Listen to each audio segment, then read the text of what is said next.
At 18 years old, wealthy heir John Paul Getty III was infamously kidnapped.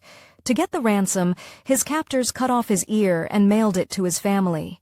Caught in a standoff between ruthless criminals and one of the world's richest men, Getty survived the horrific experience, but shockingly, fate had a much crueler twist in store. John Paul Getty III was born on November 4th in 1956 into one of the richest families in the world. His grandfather was John Paul Getty Sr., who had made his millions in the oil business. Getty's father was John Paul Jr., whose destiny was ultimately shaped by his father's success. John Paul Getty III spent his youth in Rome, living in a castle with his divorced mother, Abigail Harris. He spent his time hanging out in the city's underground scene. Even though he was still a teenager, his friends were artists, left-wing radicals, and socialites. While he was living his bohemian lifestyle in Rome, Getty eventually met German twins by the name of Gisela Martin and Hütte Schmidt. Even though the twins were 7 years older than him, the three of them quickly became extremely close, and they eventually got an apartment together. But having older and wilder friends had a real negative impact on Getty's education. Of course, being a Getty, John Paul III ended up at some very prestigious schools. Sadly, he wasn't all that into academia. In fact, several of the schools had to expel him for his bad behavior. One of his stunts was more than just a little unnerving. Getty gave one of the schools a real scare with a painting prank. He had heard of the horrendous behavior of the Manson family back in California. So for a laugh, he painted the school's halls in a way that made reference to the horrible deeds of the infamous cult. That was scary enough, but pretty soon his antics would become dangerous. Around this time, he and his girlfriend Gisela had some serious financial troubles. That's when he started coming up with some pretty strange ideas. According to Gisela, he believed a fake kidnapping would be an easy way to make some very real cash, though it all went terribly wrong. Getty actually met up with some small-time hoods, and he started talking about a potential abduction plot that would help them get money from the Getty coffers. Before they went through with the outrageous plan, the kid ended up getting some much-needed work as a model. Now that he had made a little bit of money, it seemed like he wasn't that interested in his plan, so he ended up calling off the fake kidnapping. But somehow his harebrained scheme did not end there. On July 10th in 1973, the worst happened. 16-year-old Getty was in the Piazza Farnese at 3 a.m. when men grabbed him, put him in a vehicle, blindfolded him, and drove to southern Italy. This had suddenly become very real.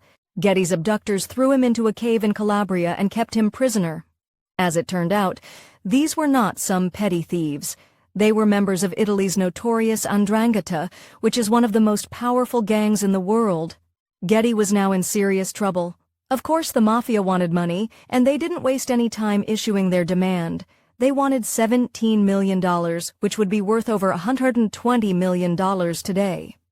Getty's mother didn't have anything close to that amount of money.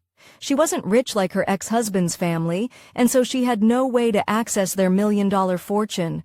So she contacted her ex-husband, Getty's father, but he didn't have the money either. Of course, everyone knew that the Mafia had their sights on John Paul Sr.'s money. Getty's estranged grandfather, who had disinherited his own son, John Paul Jr., who now had the unenviable task of going to his tight-fisted father and asking for it. It was a huge sum, and it's hard to know what John Paul Jr. expected to hear from his stubborn father. Well, he was about to learn how heartless dear old dad really was. Sadly, he had no idea how much his son was going to suffer for it. John Paul Sr. gave his son a hard no on paying the ransom. His reasoning was that if he paid this one, then his other grandchildren might also need bailing out of a difficult situation. He famously said, "I have 14 other grandchildren. If I pay 1 penny now, then I will have 14 kidnapped grandchildren." But there was another reason why he wasn't ready to part with his money. More than one member of the Getty family had a sneaking suspicion. They thought that the young Getty had faked the whole kidnapping. When you think about it, they weren't so far off. Getty had talked about doing it, and it ended up being a bit like the boy who cried wolf. Now the boy was in the hands of his captors, and no one was coming to save his life. His charmed, wealthy existence had become a nightmare in the blink of an eye, finding himself held against his will in a cave. But that was just the tip of the iceberg. At first, the treatment he received from his captors wasn't too alarming. They did annoying things like taking away his radio, which was his only form of entertainment. Then when he caught a bird and kept it as a pet, they snuffed out its life. Unfortunately, as the captors grew impatient, they started treating him in increasingly horrifying ways. It wasn't long before the kidnappers started to understand that the Getty family did not believe that their son had been really kidnapped. They got him to write a letter so that the family would understand the authenticity of their threats. The letter read, "Dear Mummy, since Monday I have fallen into the hands of kidnappers. Don't let me be killed."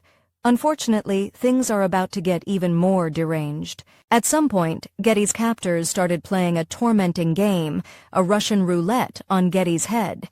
Of course, this distressed him on a deep psychological level.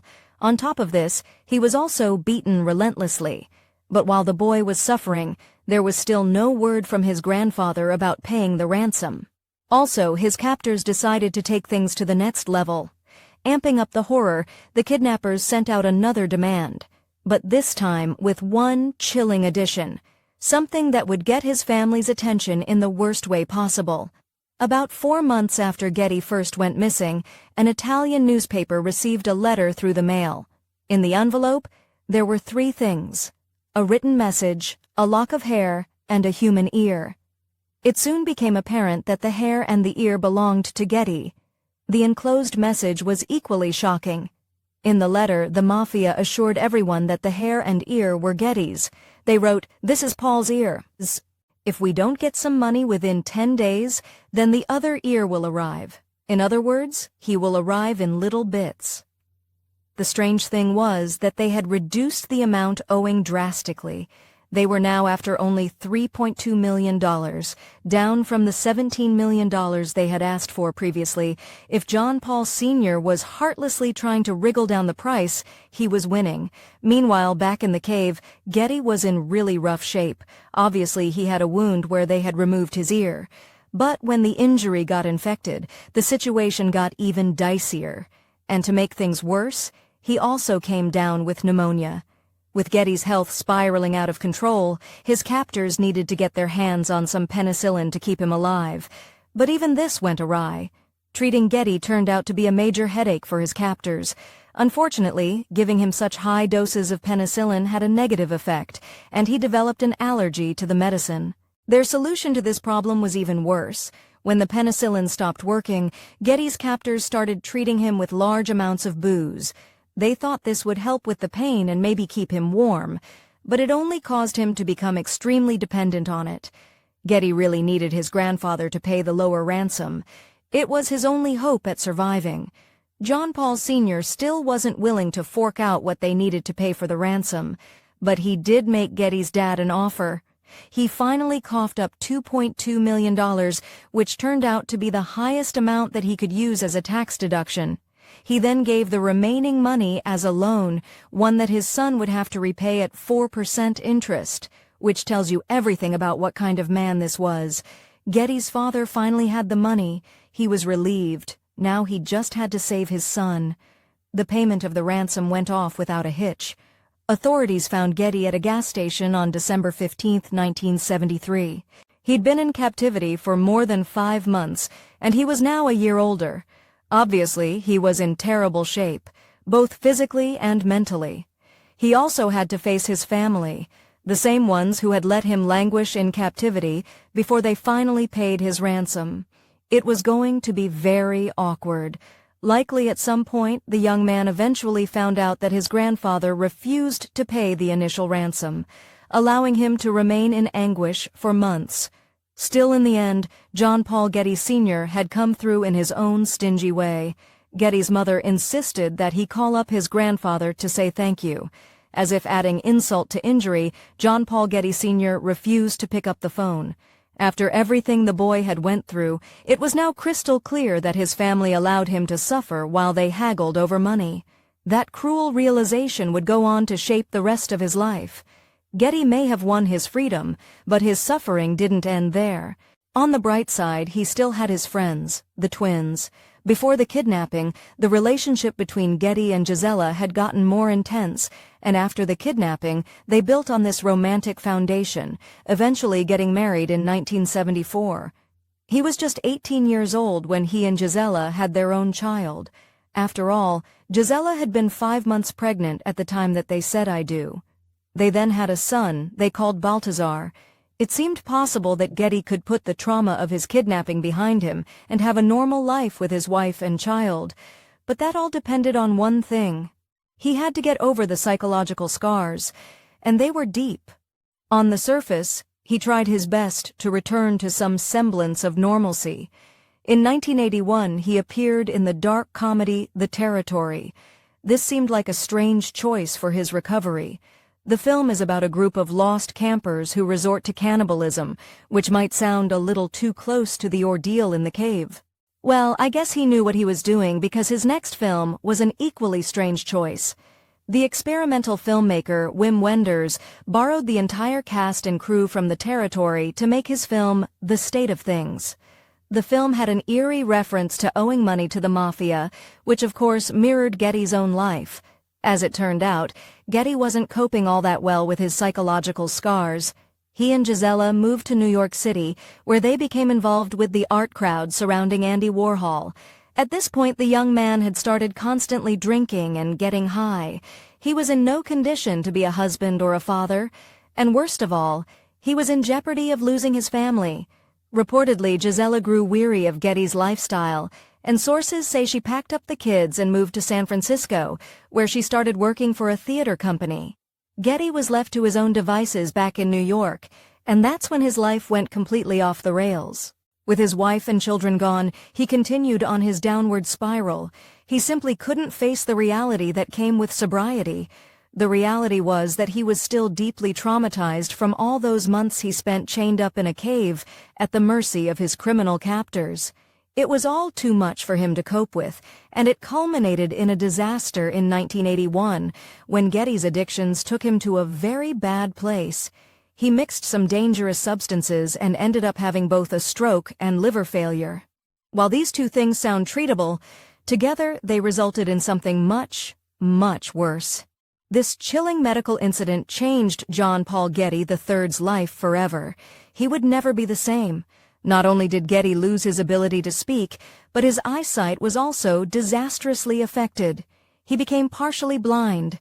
At just 25 years old, he was now a quadriplegic. I would need to use a wheelchair for the rest of his life. And his troubles didn't end there. Under his catastrophic medical event, it would be reasonable to think that his wife would return to help her husband recover, but in truth, they had already separated beforehand. Though they remained amicable, she wound up moving to Germany and found a home in Munich. Of course, you might expect someone from the Getty clan to step up, but this didn't happen either. The only one willing to lend a helping hand was Getty's mother. But there was one big problem. His mother wasn't bored to help her son through his recovery, but as we know, she just wasn't rich like her ex-husband's family. She had to go to great lengths to get the family to help her. Even her ex had a shocking response to their son's dire situation. He didn't want to dip into his own fortune to help him out. Getty's father had an enviable trust fund that allowed him over $20 million every year, so paying for his son's medical expenses might have seemed like a no-brainer. Shockingly, he resisted as best as he could. It was Getty's Uncle Gordon who initially stepped in to pay the bills, but the mess just kept getting messier. Ultimately, his mother took legal action against his father, suing him so that he would pay the $28,000 a month that she needed for their son's medical expenses. But as we've learned from this story, money just cannot solve all your problems. And Getty certainly couldn't turn back the clocks. Still, at the very end, there were some glimmers of hope and humanity. Though his family had failed him on several occasions, there was still time for a reconciliation. At this point, his not-so-supportive father had become a sir because of all his philanthropic enterprises. It seemed that John Paul Jr. had been generous with everyone except his own son, who he turned his back on. But at the very least, he did try to fix his relationship with Getty at the end. He bought a huge country estate in Buckinghamshire, England, and invited Getty to visit. It's not clear if Getty ever forgave his grandfather for not paying his ransom, or his father for not willfully covering his medical expenses. But we do know that he spent some time at his father's estate. In fact, that's where he ended up passing away. It happened on February 5th in 2011, and it was a consequence of his long-term health struggles since his overdose. This was the end of a tragic story, one that the world wanted to hear. Getty's story inspired 2 books, Painfully Rich, The Outrageous Fortunes and Misfortunes of the Heirs of J. Paul Getty and Man on Fire. There was enough interest in this story that both books eventually turned into films. It seemed like there was no end to the public's desire to see rich families face problems. In the end, though, Getty's life, shaped by both unimaginable wealth and profound suffering, became a cautionary tale, a reminder that privilege does not shield one from pain. His kidnapping shed light on the chilling reality of how much money can complicate and fracture relationships. If you enjoyed this Factinate video, give it a thumbs up and subscribe for more incredible stories. Want to say in who we cover next? Join our membership program through the link in the description for exclusive perks. Your support means everything to us. Thanks for watching, and we'll see you in the next one.